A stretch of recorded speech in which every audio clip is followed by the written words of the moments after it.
At 4:30 in the afternoon on July 28, 2026, the ground beneath southern Japan tore open without any warning. In just seconds, the second floor of a shopping mall came crashing down on the people inside. Roads split apart, trains stopped dead on their tracks, and within minutes, the entire island of Kyushu was holding its breath, waiting to find out whether the worst had already happened or whether it was still on its way. Here is what we actually know, confirmed by Japanese authorities, emergency services, and multiple independent news agencies reporting from the ground. No guesswork needed, because the real story is already frightening enough on its own. The quake itself. The earthquake struck Kumamoto Prefecture on Japan's southern main island of Kyushu at around 4:30 p.m. local time. The Japan Meteorological Agency, known as the JMA, measured it at magnitude 7. 1. The United States Geological Survey initially reported that same number before later revising its own estimate down to 6. 8. That small gap between the two agencies isn't unusual, and it isn't some kind of hidden mystery. The JMA runs seismograph stations planted directly across the Japanese islands, reading the shaking right where it happens. The USGS, meanwhile, calculates the same event using sensors scattered across the entire planet in a different modeling approach. When two agencies land a few tenths of a point apart, that's simply a measurement difference, not a conspiracy. What actually matters more than the exact decimal point is what the JMA's intensity scale recorded on the ground. Shindo 7, the very highest level that scale goes. That number isn't a magnitude reading, it's a direct measurement of exactly how violently the ground moved where people were actually standing. In parts of Kumamoto, it hit the very top of the chart. The quake was shallow, only around 10 kilometers deep. Shallow earthquakes tend to be the most damaging because the energy barely has any distance to travel and almost no rock layers to absorb the shock before it reaches the surface. A magnitude 7 earthquake at 10 kilometers deep hits like a hammer blow. The same magnitude 7 earthquake at 100 kilometers deep might barely be felt at all. This one was about as close to the surface as a major earthquake gets. The mall collapse. The single worst scene from the entire disaster happened at the Aeon Mall in Kushima Town. Multiple witnesses reported hearing something that sounded like an explosion during or right after the shaking, along with white smoke rising from the building. Then the second floor came down. Local police told Japanese broadcasters that a significant number of people were killed at the mall alone. Confirmed reports placed at least 2 deaths at the site in the earliest hours, both women in their 20s, with rescue crews working through the rubble for an unknown number of others still believed to be trapped. As search operations continued, the wider death toll across the region climbed into the double digits, with dozens more injured, and authorities warning that the number could still climb higher as crews finally reach areas they haven't been able to search yet. The tsunami scare. A tsunami advisory went out almost immediately after the shaking stopped, covering the Ariake and Yatsushiro seas along the western coasts of Kumamoto and 3 neighboring prefectures, with officials predicting waves up to 1 meter high. Japan's Prime Minister Sanae Takaichi posted a direct public warning, telling residents along the coastline to move away from the shore immediately. For nearly 2 hours, that warning stood, and coastal communities evacuated on pure instinct, built from decades of repeated drills. Then, having found no dangerous wave actually building offshore, the JMA lifted the advisory. This particular earthquake, unlike some of the catastrophic tsunami-driven disasters Japan has lived through before, stayed a land event. The danger here came from the shaking itself, and from everything the shaking knocked loose, not from the sea. What the shaking knocked loose. And it knocked plenty loose. Roads across the region buckled and cracked open, some of them splitting right along the path of the fault itself, torn apart in a way that made obvious exactly where the ground had ripped. Store signs collapsed onto sidewalks. The centuries-old stone walls of Kumamoto Castle sustained damage, echoing almost exactly what happened to that same castle back in 2016. Homes came down. A chimney collapsed at a paper factory. A train derailed at Yatsushiro Station. Kyushu's entire rail network, including the high-speed Shinkansen bullet trains, was suspended across the board for emergency safety inspections. The runway at Kumamoto Airport was closed, with officials saying at the time there was no timeline yet for reopening it. Tens of thousands of households lost power in the immediate aftermath, and mobile phone networks in parts of the region went down right when people needed them most, right when families were desperately trying to reach each other to confirm everyone was safe. Checking the nuclear plants, Japan's Nuclear Regulation Authority moved quickly to check on the country's most sensitive infrastructure. Nearby nuclear facilities, including plants at Sendai, Genkai, and Ikata, were all inspected in the hours after the quake, and officials reported no abnormalities at any of them. That single piece of news mattered enormously because Japan understands better than almost any country on Earth what can happen when a major earthquake compromises a nuclear facility. This time, the safeguards held.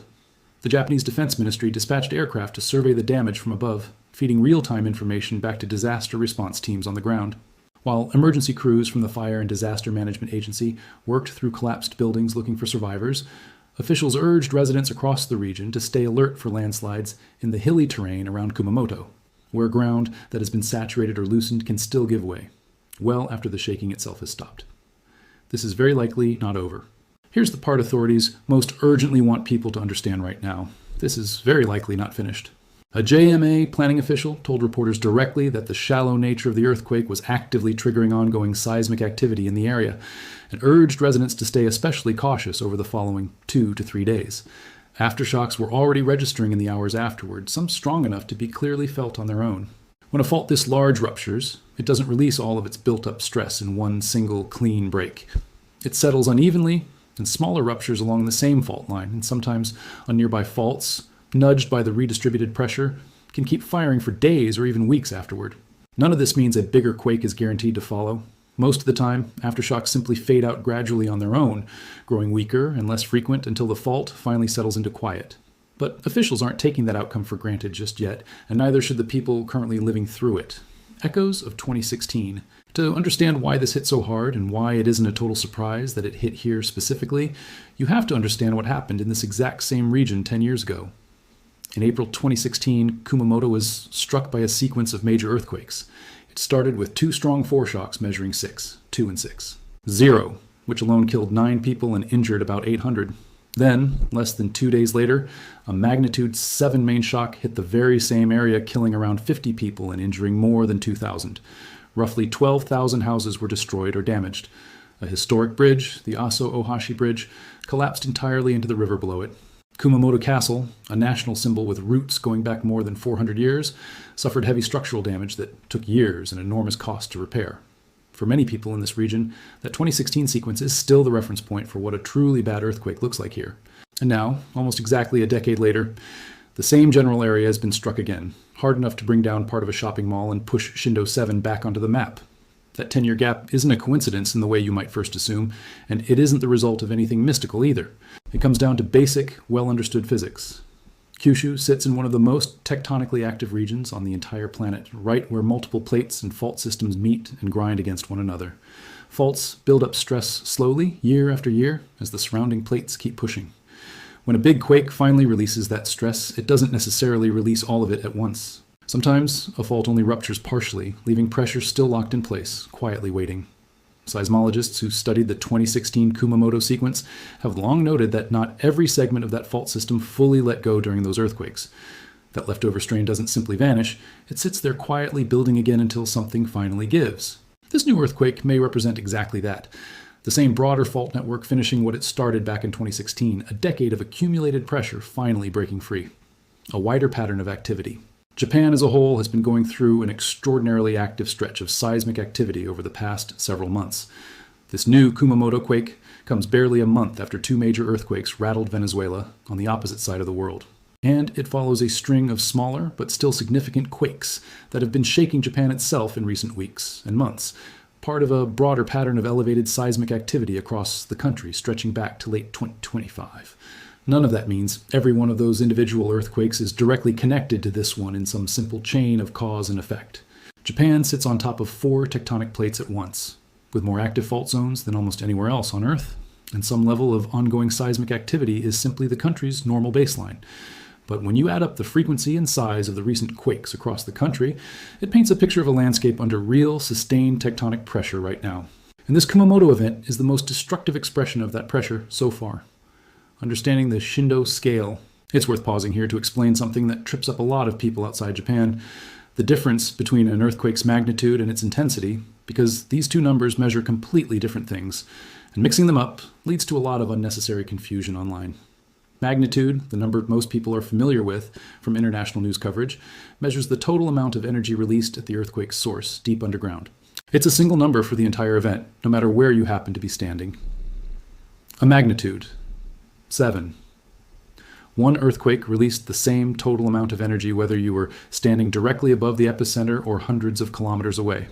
Intensity is different. It measures how strongly the ground actually shook at a specific location, and that can vary enormously across a single earthquake.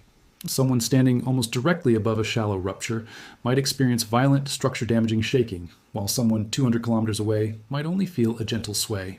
Japan's Shindo scale, unique to the country and used specifically because of how seismically active it is, captures exactly that local experience, running from Shindo 1, barely perceptible, all the way up to Shindo 7, the maximum level the scale allows, representing shaking violent enough to make it nearly impossible to stand or move without support, hurling furniture across rooms, and severely damaging even well-built structures. When officials report that parts of Kumamoto hit Shindo 7, they are telling you something the magnitude number alone cannot capture. That in those specific neighborhoods, the shaking was about as violent as it gets anywhere on Earth, regardless of what the overall magnitude figure for the whole event says, where the death toll wasn't far worse. What almost certainly kept the death toll from being far higher is something Japan has spent decades and enormous national resources building: earthquake-resistant infrastructure and relentless public preparedness.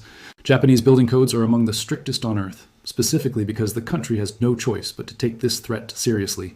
Buildings are engineered to flex and absorb shaking rather than shatter under it. Children in Japanese schools run earthquake drills as routinely as children elsewhere run fire drills, so that when the ground actually starts moving for real, the response is closer to instinct than panic. That decades of preparation is exactly why, even with a Shindo 7 earthquake and a partial mall collapse, Japan isn't looking at a death toll in the thousands, the way some other countries have suffered from earthquakes of similar or even smaller size. It's also worth being clear about where the real danger in Japanese earthquakes usually comes from. The most catastrophic disaster in the country's modern history, the 2011 Tohoku earthquake and tsunami, was so devastating primarily because of the tsunami that followed, not the shaking itself. Entire homes and coastal communities were wiped out because a wall of water reached the coastline before people could get to high ground. This Kumamoto quake, mercifully, did not produce that kind of wave. The danger here came entirely from the ground itself and from everything it broke. In one widely shared video clip, a cat was seen reacting visibly to the earthquake's first wave of shaking, seconds before the stronger shaking arrived. A small but genuine reminder that animals often sense the initial, faster-moving compressional waves of an earthquake just before the more damaging shear waves and surface waves roll through, the same waves that do most of the structural damage to buildings and roads. The world responds? International response came quickly. Taiwan's president sent a message of condolences and announced that preparations for assistance were already underway, a gesture rooted in the shared experience both regions have with major earthquakes and their history of supporting one another after past disasters. That kind of regional solidarity between earthquake-prone nations isn't new or symbolic in a purely diplomatic sense. Taiwan and Japan have exchanged rescue teams, equipment, and funding after previous disasters on both sides, built on the understanding that any of these nations could be the one needing help next. Reports of the shaking reached far beyond Kyushu itself, with people as far away as Busan, Jeju, and Incheon in South Korea reporting that they felt the tremor, and in some cases evacuating buildings as a precaution, even though the actual damage stayed concentrated squarely in Kumamoto. Social media in the hours after the quake filled quickly with first-hand video from residents across the region, showing shaking storefronts, swaying traffic lights, and the chaotic first moments after the mall's second floor gave way, footage that international news agencies picked up and verified within the first hour, helping paint a clearer picture of the disaster's scale, even before official damage assessments were complete. For the people living through it right now, the immediate priorities are simple and urgent. Get people out of the collapsed mall, restore power to tens of thousands of homes, get transportation running again safely, and stay alert for aftershocks that authorities say could keep coming hard for the next several days. Longer term, this region now faces the same grinding, expensive road Kumamoto walked after 2016, rebuilding homes, repairing infrastructure, restoring a damaged castle that has already survived 4 centuries of history and just took another hit. Japan has done this before, in this exact place, within living memory. It will do it again. But that doesn't make the human cost of getting there any smaller, and it doesn't make the days immediately ahead any less dangerous for the people still living in the shadow of a fault that clearly still has more energy left to release. Why this exact stretch of Kyushu keeps getting hit? Let's go a little deeper into why this specific part of Kyushu keeps getting hit, because the answer is genuinely one of the more fascinating things in all of geology, and it needs no exaggeration at all. Japan sits at the meeting point of 4 major tectonic plates: the Pacific Plate, the Philippine Sea Plate, the Eurasian Plate, and the North American Plate, an arrangement found almost nowhere else on the planet with this much overlap. Kyushu specifically sits above a subduction zone, where the Philippine Sea Plate is being forced down and underneath the rest of Japan, grinding against the crust above it millimeter by millimeter, year after year. That grinding never happens smoothly. The rock locks together at certain points along the fault, resisting the motion the plates are constantly trying to make, and stress quietly builds at those locked points for years or even decades. Eventually, the accumulated stress exceeds what the rock can hold, and it slips all at once. That sudden slip is what an earthquake actually is. Not some mysterious eruption of energy out of nowhere, but the physical release of years of patiently accumulated mechanical strain, all letting go at once along a line in the crust. The type of motion involved also tells scientists something important about the kind of fault they're dealing with. Seismologists studying the rupture used something called moment tensor analysis, essentially working backward from the pattern of seismic waves the earthquake produced to figure out exactly how the fault moved. That analysis pointed to what's known as a strike-slip fault, with a small amount of extensional motion, meaning the two sides of the fault mostly slid sideways past each other. It's the same basic type of motion famously associated with California's San Andreas Fault. What officials still don't know, it's also worth being honest about what officials still don't know in the first hours and days after an event like this. The precise final death toll takes time, sometimes days, to confirm, because search and rescue teams have to physically clear collapsed structures before anyone can say with real confidence how many people were actually inside. Damage assessments for homes, roads, and infrastructure across an entire prefecture take even longer, often weeks, to fully total up. And predicting exactly what happens next, whether the aftershock sequence simply tapers off on its own, or whether a larger rupture is still building somewhere along the same fault system, is something even Japan's extraordinarily sophisticated seismic monitoring network cannot answer with total certainty. What agencies, like the JMA, can offer, and did offer here, are probability-based aftershock forecasts. How a country lives on top of this. There's also a bigger question worth sitting with here. How does a country manage to live, generation after generation, on top of this much geological instability, and still function as one of the safest, most orderly places on Earth during a disaster? Part of the answer is cultural as much as it is about engineering. Japanese schoolchildren don't just hear about earthquakes in a single lesson once a year, they physically practice the exact sequence of actions, dropping under a desk, covering their head and neck, moving calmly toward exits once the shaking stops, checking on neighbors, walking rather than running, until it becomes closer to muscle memory than conscious decision-making. Public buildings, train stations, and workplaces run regular drills built around that same basic choreography. Emergency broadcast systems are designed to push alerts to phones within seconds of a quake's first detection, giving people even a few extra seconds of warning before the strongest shaking arrives, sometimes just enough time to step away from a window or get under something sturdy. None of that erases the human tragedy still playing out at that Kumamoto Mall right now.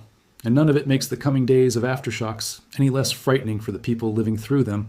But it's exactly why a country that gets hit this hard, this often, keeps finding a way to absorb the blow and rebuild, rather than being permanently broken by it.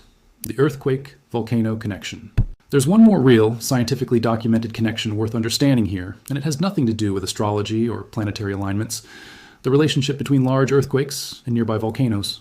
Kyushu is home to some of Japan's most active volcanic systems, including Sakurajima, one of the most consistently active volcanoes on Earth, along with Mount Aso, whose caldera sits not far from the epicenter of this earthquake. Volcanologists have long documented that a powerful earthquake can, in some cases, physically disturb the underground magma systems feeding a nearby volcano.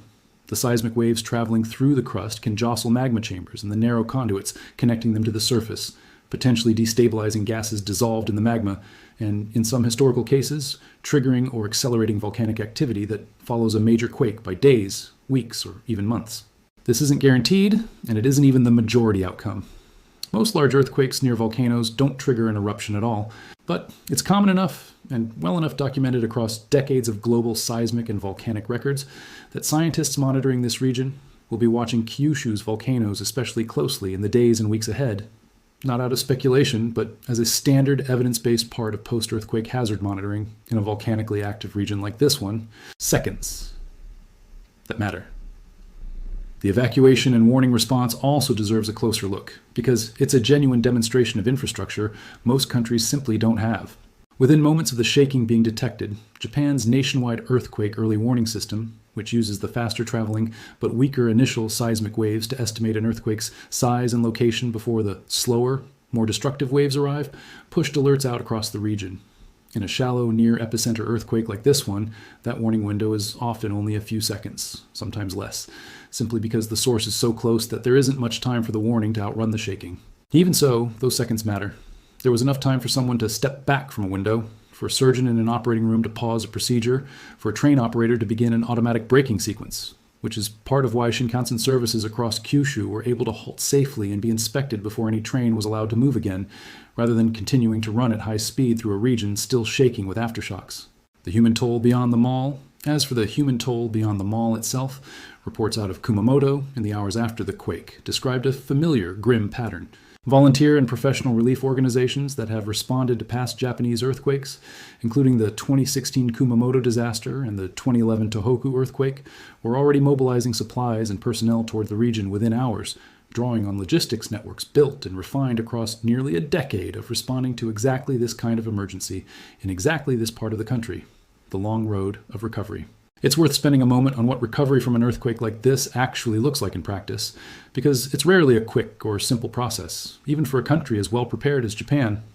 In the immediate aftermath, the priority is always search and rescue, followed closely by restoring basic services, electricity, water, communication networks, and safe transportation routes. That part typically happens within days to a few weeks, assuming aftershocks don't cause fresh damage along the way. The much longer phase comes after that. Structural engineers have to individually inspect thousands of buildings across the affected prefecture, marking each one as safe to reoccupy, requiring repair, or unsafe and needing demolition. Homeowners with damaged houses often wait months for insurance assessments and repair crews, particularly when an earthquake this size damages tens of thousands of structures at once, stretching the availability of contractors and materials across the entire region. Public infrastructure, roads, bridges, and rail lines sometimes takes even longer, especially when a historic structure like the Aso Ohashi Bridge in 2016 needs to be rebuilt essentially from scratch rather than simply repaired. Kumamoto Castle itself is a particularly telling example of just how long this kind of recovery can stretch on. After the 2016 earthquake sequence, restoration work on the castle's damaged stone walls and structures continued for years afterward, with certain sections still under repair nearly a decade later when this new earthquake struck. That's not a sign of incompetence or slow bureaucracy. It reflects the genuine difficulty and cost of carefully restoring centuries-old stonework using traditional techniques, rather than simply bulldozing and rebuilding with modern materials, which would strip away the historical and cultural value the castle represents to the region. Economically, earthquakes of this size also leave a lasting mark. Local businesses, particularly small shops and restaurants that make up much of Kumamoto's commercial districts, often struggle to reopen quickly after this kind of disruption, especially when infrastructure like transportation and power remains unreliable for weeks. The Japanese government typically responds with a combination of emergency relief funding, low-interest reconstruction loans, and tax relief measures aimed at helping both residents and businesses get back on their feet, drawing on the same basic playbook refined after 2016 and after the far larger 2011 Tohoku disaster. None of this happens instantly, and none of it erases the disruption and fear people in the region are experiencing right now, but it does mean that, however difficult the road ahead looks, it is a road Japan has walked before, with institutions, funding mechanisms, and disaster response experience specifically built for exactly this kind of situation. Comparing this to other earthquakes around the world, it's also useful to put this earthquake into a wider global context, because magnitude 7 earthquakes aren't actually rare events on a planetary scale. On average, the world experiences somewhere around 15 to 20 earthquakes of magnitude 7, 0 or greater every single year, scattered across the various tectonic boundaries that wrap around the globe. What varies enormously from one magnitude 7 earthquake to the next isn't the raw energy release, but the outcome for the people living through it.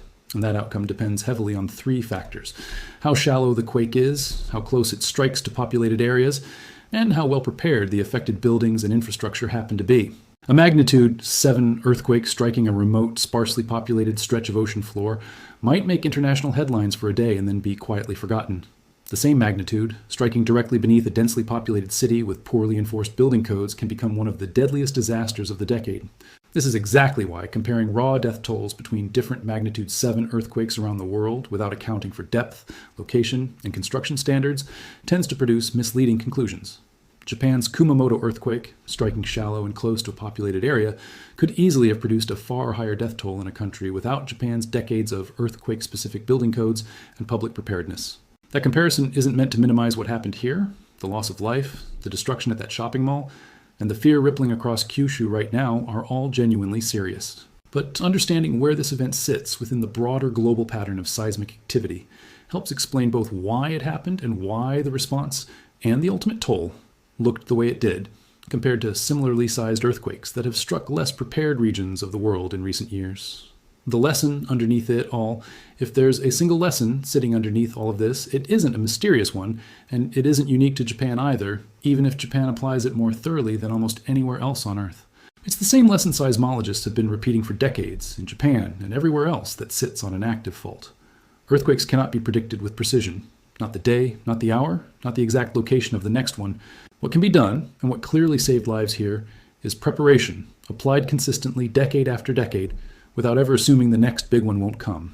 Strict building codes, drilled evacuation routines, tsunami warning systems that can issue an alert and lift it within 2 hours once the danger has genuinely passed. Nuclear safety protocols that get checked immediately, every single time, without exception. None of that stops a fault from rupturing. All of it determines how many people walk away afterward. Kumamoto has been here before, and it came back. The scenes coming out of Kyushu right now are hard to watch, and the people still searching that mall for survivors, along with the families waiting for word on someone still missing, deserve every bit of attention and support this story can bring them. Keep watching the aftershock warnings over the next few days. Keep watching the rescue updates from that mall. And if you want to understand how a country doesn't just survive an earthquake like this, but rebuilds stronger from it, look at what Kumamoto did after 2016. Because it's very likely the same road this region is about to walk all over again, and if past experience is any guide, the people of Kyushu will walk it the same way they have before, carefully, patiently, and together.